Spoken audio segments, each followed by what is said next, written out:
ಖುಷಿಯಿಂದ ಹೇಳ್ತಾ ಇದ್ದಾರೆ ಅಂದಾಗ ನಾನು ಖಂಡಿತ ಒಪ್ತಿರ್ಲಿಲ್ಲ. ಅವ್ರು ಎಷ್ಟೋ 25,000 ಅಲ್ಲ 50,000 ಕೊಟ್ಬಿಡಿ, ಈ ಜವಾಬ್ದಾರಿ ತಗೋಬೇಡಿ ಅಂತ ಹಠ ಹಿಡಿದಿದೆ.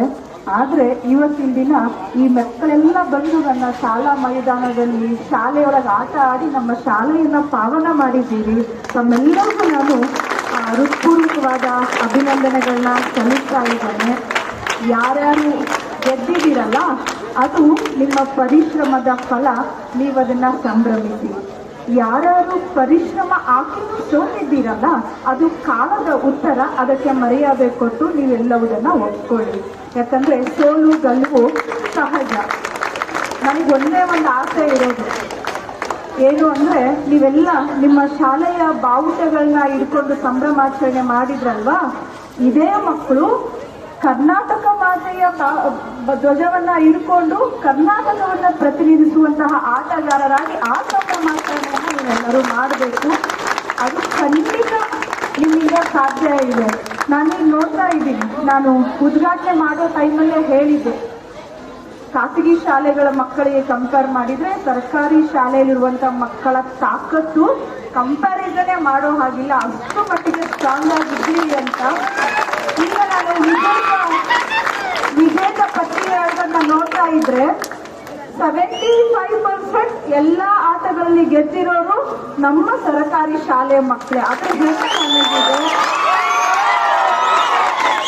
ತುಂಬಾ ಜನ ಮಕ್ಕಳಿಗೆ ನನ್ನದೇ ದೃಷ್ಟಿ ಆಗಿರ್ಬೋದು, ತಾಯಿ ದೃಷ್ಟಿ ಕಣ್ಣು ತಾಕಲ್ಲ ಅಂತಾರೆ, ಆದ್ರೂ ಕೂಡ ಮನೆಗೆ ಹೋಗಿ ಅಪ್ಪ ಅಮ್ಮನಿಗೆ ಹೇಳಿ ದೃಷ್ಟಿ ತೆಗೆಸ್ಕೊಳ್ಳಿ. ಈ ಚಳ್ಳೂರು ಮಕ್ಕಳಂತೂ ಖೋಖೋ ಆಡ್ತಾ ಇದ್ರೆ ಯಾವ ಜಿಮ್ ಬಾಡಿಗಳು ಏನ್ ಮಾಡೋ ಹಾಗಿರ್ಲಿಲ್ಲ, ಅಷ್ಟು ಬೈಪೆಕ್ಸು 6 ಪ್ಯಾಕ್ ನೋಡಿದ್ರೆ ನನಗೆ ಹೆದರಿಕೆ ಆಗ್ತಾ ನನಗೆ ಲಾಸ್ಟ್ ಟೈಮ್ ಹೇಳಿದ್ದೆ, ರೊಟ್ಟಿ ತಿಂದ ಮಕ್ಕಳು ಗಟ್ಟಿ, ನಮ್ಮಂತ ಶಾಲೆಯಲ್ಲಿ ಓದೋ ಮಕ್ಕಳು ಬ್ರೆಡ್ ಜಾಮ್ ತಿಂದು ವೀಕ್ ಇದ್ದಾರೆ ಅಂತ ನಾನೇ ತಮಾಷೆ ಮಾಡ್ತಾ ಇದ್ದೆ. ನಮ್ಮ ಮಕ್ಕಳು ಅವ್ರ ಮುಂದೆ ಎಲ್ಲ ಪುಟಾಣಿ ತರ ಕಾಣಿಸ್ತಾ ಇದ್ರ. ಇನ್ನೊಂದು ವಿಷಯ ನಾನು ಗಮನಿಸಿದಂಗೆ, ಇಷ್ಟು ಜನ ಮಕ್ಕಳಲ್ಲಿ ನೀವು ಯಾರು ಚಸ್ಮಾ ಹಾಕೊಂಡಿಲ್ಲ. ನಮ್ಮ ಶಾಲೆಯೊಳಗೆ ಕ್ಲಾಸ್ನೊಳಗೆ 5 ಜನ ಚಸ್ಮಾದ ಮಕ್ಕಳು ಇರ್ತಾರೆ. ಯಾಕಂದ್ರೆ ನಿಮಗೆ ಮೊಬೈಲ್ ನೋಡಕ್ಕೆ ಟಿವಿ ನೋಡಕ್ ಪುರ್ಸೊತ್ತಿಲ್ಲ. ಅಪ್ಪ ಅಮ್ಮನ ಜೊತೆ ಹೊಲಕ್ ಕೆಲ್ಸಕ್ಕೆ ಹೋಗ್ತೀರಿ, ದನ ಕಾಯ್ಲಿಕ್ಕೆ ಹೋಗ್ತೀರಿ, ಕುರಿ ಕಾಯ್ಲಿಕ್ಕೆ ಹೋಗ್ತೀರಿ, ಮನೆಗೆ ರೊಟ್ಟಿ ಮಾಡ್ತೀರಿ, ಮುಸ್ರೆ ತೊಳಿತೀರಿ. ನಿಮಗೆ ಮೊಬೈಲ್ ನೋಡಕ್ಕೆ ಟಿವಿ ನೋಡಕ್ ಸಮಯ ಎಲ್ಲಿ ಸಿಗಬೇಕು ಅಲ್ವಾ? ಸೊ ಹಾಗಾಗಿ ನೀವು ದೈಹಿಕವಾಗಿ ಅಷ್ಟೇ ಇಲ್ಲ, ಆತ್ಮವಿಶ್ವಾಸ ಧೈರ್ಯ ನಿಮ್ಮಲ್ಲಿ ಎಷ್ಟಿದೆ ಅಂದ್ರೆ, ಆ ಕಡೆ ಇರೋ ಪರ್ಸನ್ ನಿರ್ಧಾರ ಸರಿ ಇಲ್ಲ ಅಂದ್ರೆ ಸರ್ಕಾರಿ ಶಾಲೆ ಹುಡುಗರು ಪ್ರಶ್ನೆ ಮಾಡಿದ್ರಿ, ಆ ಅಂಪೈರೇ 1 ನಿಮಿಷ ನಡ್ಗ ಹೋಗ್ಬೇಕು. ಬರೀ ಆಟಗಾರರನ್ನ ಅಷ್ಟೇ ನೋಡಿಲ್ಲ, ಮುಂದಿನ ನಮ್ಮ ಸಮಾಜಕ್ಕೆ ನಾಯಕರನ್ನು ಕೂಡ ನಾನು ಇಲ್ಲಿ ನೋಡಿದೆ. ನೀವು ಪ್ರಶ್ನೆ ಮಾಡಿ ನೋಡಿ, ತುಂಬಾ ಖುಷಿಯಾಗಿದೆ. ಕೆಲವೊಂದು ಮಕ್ಕಳನ್ನ ನಾನು ಗಮನಿಸಿದೆ, ಸರ್ಕಾರಿ ಶಾಲೆಯಲ್ಲಿ ಓದೋ ಮಕ್ಕಳು ಟೀ ಶರ್ಟ್ಸ್ ಅವ್ರು ಯಾವ ಹಾಕೊಂಡು ಬಂದಿರಲಿಲ್ಲ ಅಂತ ಮಕ್ಕಳನ್ನ ಮುಖ್ಯೋಪಾಧ್ಯಾಯರನ್ನ ಕರೆದು ನಾನು ಹೇಳಿದ್ದೀನಿ, ಪಟ್ಟಿ ಕೊಟ್ಟರೆ ನಮ್ಮ ಶಾಲೆಯಿಂದ ಮಕ್ಕಳಿಗೆ ಸಮವಸ್ತ್ರಗಳನ್ನ ಕೊಡಿಸ್ತೇವೆ ಆಟಗಾರ ಮಕ್ಕಳಿಗೆ ಅಂತ. ನನಗೆ ಒಂದೇ ಆಸೆ,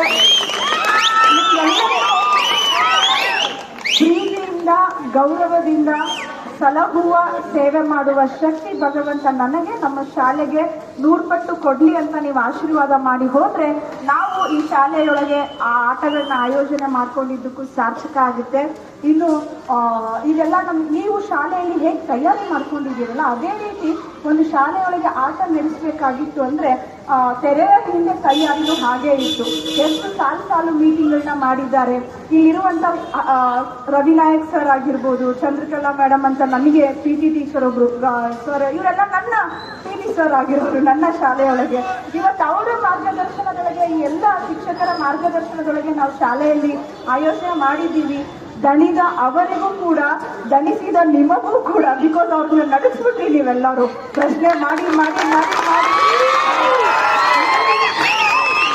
ಈ ವಯಸ್ಸಿನಲ್ಲಿಯೇ ಸರಿ ಯಾವುದು ತಪ್ಪು ಯಾವುದು ಅನ್ನುವಂತಹ ಪ್ರಶ್ನೆ ಮಾಡುವಂಥ ಧೈರ್ಯವಂತರಾಗಿದ್ದೀರಲ್ಲ, ಅದಕ್ಕೆ ನನಗೆ ತುಂಬ ಖುಷಿ ಆಯಿತು. ಈ ಧೈರ್ಯ, ಈ ಸಾಹಸ, ಈ ದೈಹಿಕ ಶ್ರಮ ಹೀಗೆ ಮುಂದುವರಿಸಿ ಇನ್ನೂ ಹೆಚ್ಚಿನ ವಿಭಾಗ ಮಟ್ಟದಲ್ಲಿ ನೀವೆಲ್ಲರೂ ವಿಜಯಶಾಲಿಗಳಾಗಿ ಕೇವಲ ಕಾರಟಗಿ ತಾಲೂಕಿಗಲ್ಲ ಇಡೀ ಕರ್ನಾಟಕಕ್ಕೆ ಕೀರ್ತಿ ತರುವಂತಹ ತಾಯಿ ಕನ್ನಡ ಮಾತೆಯ ಸುಪುತ್ರಿಯರು ನೀವಾಗ್ರಿ ಅಂತ ಹೇಳ್ತಾ, ಈ ಕಾರ್ಯಕ್ರಮವನ್ನ ಮಾಡಬೇಕಾಗಿತ್ತಂದ್ರೆ 1 ವಾರಗಳಿಂದ ನನ್ನ ಪತಿ ಮತ್ತು ನಮ್ಮ ಶಾಲೆಯ ಕಾರ್ಯದರ್ಶಿಗಳು ಮನೆಗೆ ಬಂದಿಲ್ಲ. ನಾನು ಅಂತಿದ್ದೆ, ನೀನೇ ಆಟ ಆಡ್ದಂಗಾಗಿದೆಯಲ್ಲಪ್ಪ, ಆಟ ಆಡ್ಸೋರು ಎಲ್ಲಿದ್ದಾರೋ ಏನೋ ಅಂತ. ಅವ್ರು ಎಷ್ಟು ಮಟ್ಟಿಗೆ ಕಾಳಜಿನ ನೋಡ್ತಾ ಇದ್ರು ಅಂದ್ರೆ, ಒಂದು ಶೀಲ್ಡ್ ತರಿಸ್ಬೇಕು, ಒಂದು ಮೆಡಲ್ ತರಿಸ್ಬೇಕಾಗಿತ್ತು ಅಂದ್ರೆ ಇಲ್ಲ, ಕಾಂಪ್ರಮೈಸ್ ಆಗ್ಬಾರ್ದು. ಯಾಕಂದ್ರೆ ಈ ಕೊಟ್ಟಿರೋ ಶೀಲ್ಡ್ ಮೆಡಲು ಆ ಮಗು ತನ್ನ ಜೀವನ ಪೂರ್ತಿ ಇಟ್ಕೊಂಡಿರುತ್ತೆ. ಅದು ನಾವು ಎಂತ ಮಕ್ಕಳಿಗೆ ಕೊಡ್ತಾ ಇದ್ದೇವೆ, ಖುಷಿಯಿಂದ ಪೂಜೆ ಮಾಡಿ ನಮ್ಮ ಹತ್ರ ಇಟ್ಕೊಳ್ಳುವಂತ ಮಕ್ಕಳಿಗೆ ಕೊಡ್ತಾ ಇದ್ದೇವೆ ಅಂತ ಹೇಳಿ ಒಂದು ಪ್ರಶಸ್ತಿ ಪತ್ರದಿಂದ ಹಿಡಿದು ಶೀಲ್ಡ್ ಮೆಡಲ್ವರೆಗೂ ಬಹಳ ಕಾಳಜಿ ತಗೊಂಡಿದ್ದಾರೆ. ಹಾಗೆ ನಮ್ಮ ಶಾಲೆಯ ದೈಹಿಕ ಶಿಕ್ಷಕರು ಪಂಪಾಪತಿ, ನಮ್ಮ ಶಾಲೆಯ ಪ್ರಾಂಶುಪಾಲರಾಗಿರುವಂತಹ ಹನುಮಂತಪ್ಪ ಅವರು ವಿಪರೀತ ದಣಿದಿದ್ದಾರೆ. ಅವರೆಲ್ಲರ ಪರಿಶ್ರಮದಿಂದ ನಾನಿವತ್ತು ನಿನ್ನೆ ನಾನು ಹೇಳಿದ್ದೆ, ನಾನು ಇನಾಗ್ರೇಷನ್ ಮಾಡಿ ಬೆಂಗಳೂರಿಗೆ ಹೋಗ್ತೀನಿ, ಇರೋದಿಲ್ಲ ಅಂತ. ನಿಮ್ಮ ಪ್ರೋತ್ಸಾಹ, ನೀವು ಆಡುವ ರೀತಿ ನೋಡಿ ನಾನು 2 ದಿನ, ನನಗನ್ಸಿದ ಮಟ್ಟಿಗೆ ಶಾಲೆಯೊಳಗೆ ಸಂಪೂರ್ಣ ಅವಧಿ 2 ದಿನ ಕಳೆದಿದ್ದು ಇದೇ ಮೊದಲು. ನಾನು ಯಾವಾಗಲೂ ನಿಮ್ಮೆಲ್ಲರ ಉತ್ಸಾಹ ನನ್ನನ್ನು ಅಷ್ಟು ಹಿಡಿದಿಟ್ಕೊಂಡ್ಬಿಡ್ತು. ಹಾಗಾಗಿ ಮಕ್ಕಳ ಮತ್ತೆ ಇಲ್ಲಿರುವಂತ ಎಲ್ಲರಿಗೆ ನಮ್ಮ ಶಾಲೆಯ ಶಕ್ತಿ ಮೀರಿ ಒಳ್ಳೆಯ ಆತಿಥ್ಯವನ್ನ ಕೊಡೋದಕ್ಕೆ ನಾವು ಶ್ರಮಿಸಿದ್ದೇವೆ. ಅಲ್ಲಿ ಇಲ್ಲಿ ಎಲ್ಲಿಯಾದ್ರೂ ಆತಿಥ್ಯದ ಲೋಪ ಕಂಡು ಬಂದ್ರೆ ನಿಮ್ಮದೇ ಶಾಲೆ ಇದು ಅಂತ ಹೇಳಿ ನೀವೆಲ್ಲರೂ ಮನ್ನಿಸಬೇಕು ಅಂತ ಹೇಳ್ತಾ, ಮತ್ತೊಮ್ಮೆ ಈ ಅವಕಾಶವನ್ನ ನಮಗೆ ಮಾಡಿಕೊಟ್ಟಿರುವಂತಹ ಶಿಕ್ಷಣ ಇಲಾಖೆಯವರಿಗೆ, ಅದಕ್ಕೆ ದಣಿದಿರುವಂತ ಎಲ್ಲ ನನ್ನ ಶಿಕ್ಷಕ ವೃಂದಕ್ಕೆ ಮತ್ತು ಆಟ ಆಡಿರುವಂತ ಎಲ್ಲ ಮಕ್ಕಳಿಗೆ ಅನಂತ ಅಭಿನಂದನೆಗಳು.